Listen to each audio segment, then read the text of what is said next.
Good morning, simple mindful মোমেন্টসে তোমাদের আরও একবার ওয়েলকাম। আমি সুদেশনা। আজকে 4th সোমবার, সকাল সকালই দিনটা শুরু। চা জলখাবার কিছুই খাওয়া হয়নি, চা রেডি হয়ে গেছে, খাবো। আর ব্রেকফাস্ট তো করছি।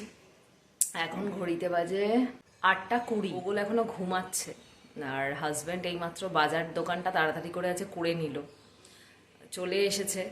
তো আজকে দেখি লাঞ্চে কি করা যায়। আর জানো তো, আজকে আমাদের যিনি হাউস হেল্প আছেন, আমি ফোন করলাম, বললেন যে আজকে বেরোননি, আজকে আসতে পারবেন না। তো যাই হোক, সমস্ত কাজ আজকে তো এই করতেই হবে একাই। কালকে রাতে আমরা ফিরেছি নিউ আলিপুর থেকে। চলো দেখতে থাকো দিনটা কেমন যায়। একদিকে চাটা করে নিচ্ছিলাম, আর অন্যদিকে রুটির সাথে খাওয়ার জন্য যে ব্রেকফাস্টের তরকারি সেইটা হচ্ছিল। চাটা সকালবেলা খেতে খেতে রান্নাঘরের যেই দক্ষিণের জানলাটা, এইটা দিয়ে খুব সুন্দর মৃদু একটা দক্ষিণী হাওয়া আসে। এটা সামনে দাঁড়িয়ে দাঁড়িয়ে চাটা উপভোগ করতে খুব ভালো লাগে। সারাদিনে কি প্ল্যানিং, রান্নাতে কি কি করব, ছেলে ঘুম থেকে উঠলে ওকে কি খাওয়াবো, নানান রকম চিন্তা মাথায় চলে। কিন্তু যতক্ষণ ও ঘুমায় ততক্ষণ কাজগুলো সব এক এক করে গুছিয়ে নিতে পারি।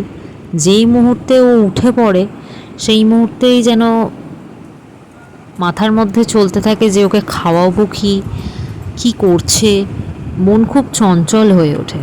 আর এই দিকে ততক্ষণে রুটিটা করে নিচ্ছি, রুটি বেলে ঝপঝপ করে সেঁকে নিচ্ছি, কারণ সে একবার উঠে পড়লেই ব্যাস ডাক পড়বে।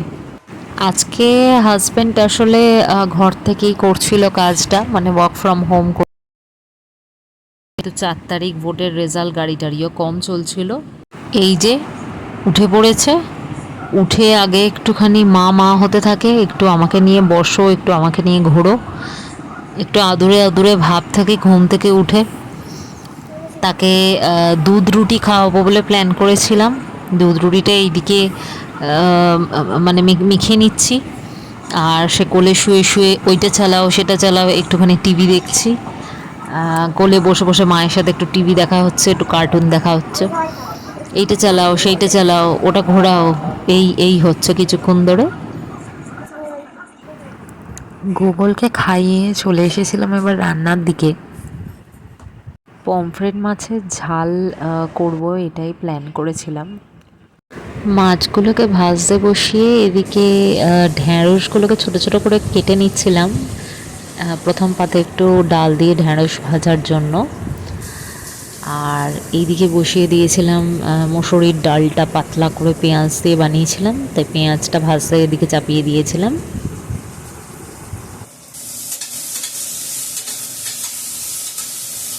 পেঁয়াজটা ভাজা ভাজা হলে মধ্যে রসুনটা দিয়ে দিই, দিয়ে নাড়াচাড়া করতে থাকি। টমেটো থাকলে টমেটো দিলে আরও ভালো হয়, আমার কাছে টমেটোটা ছিল না। ডালটা মিশিয়ে দিলাম। আর এইদিকে মাছের ঝালটা সিম্পল পমফ্রেটের সর্ষে দিয়ে ঝাল করেছিলাম, সাদা সর্ষে বাটা আর দই, স্বাদ মতো নুন হলুদ, ব্যালেন্সের জন্য একটু টেস্ট ব্যালেন্সের জন্য চিনি দেওয়াও যায়, আর গোটা কাঁচা লঙ্কা, লাস্টে সর্ষের তেল। ব্যাস মাছটাকে অ্যাড করে দিলেই রেডি। খুব সিম্পলভাবেই সর্ষে দিয়ে পমফ্রেটের ঝাল। মাম্মা ব্যাগ ধরছো কেন? B for B for C for D for. আমাকে এবার নামিয়ে দাও। এসেছি বসাতে বসাতে দেখছি ঘরের দুই বীর পুরুষ নিজেদের নিজেদের কাজে ব্যস্ত। দেখো সব থেকে বড় বীর পুরুষ দেখো কি করছো তুমি। আমি আইলাম নিচ্ছি। কি নিচ্ছ?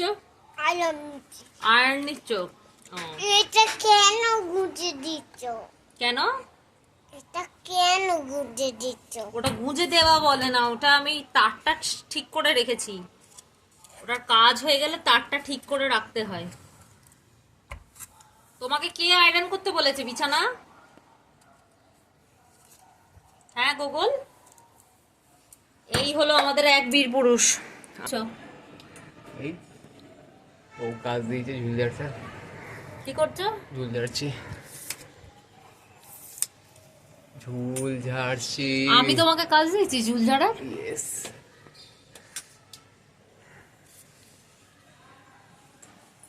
সবাই লেগে পড়েছে যে যার নিজ নিজ কাজে, আর ইচ্ছা করছে না আর কোনো এই গরমের মধ্যে কাজ করতে।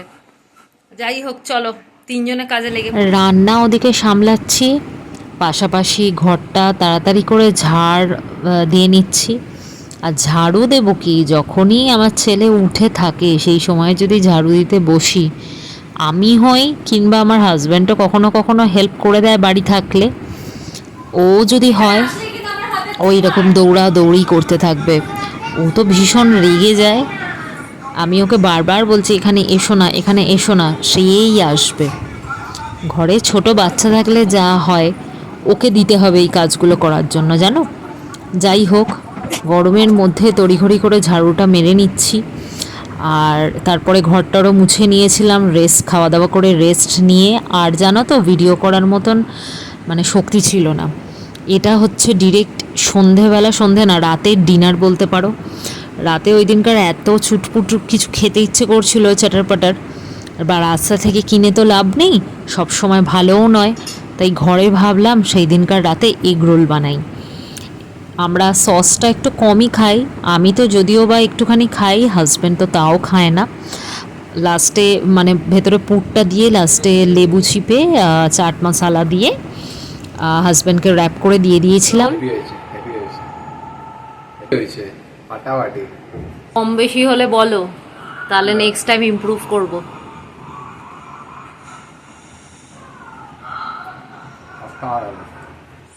Thank you.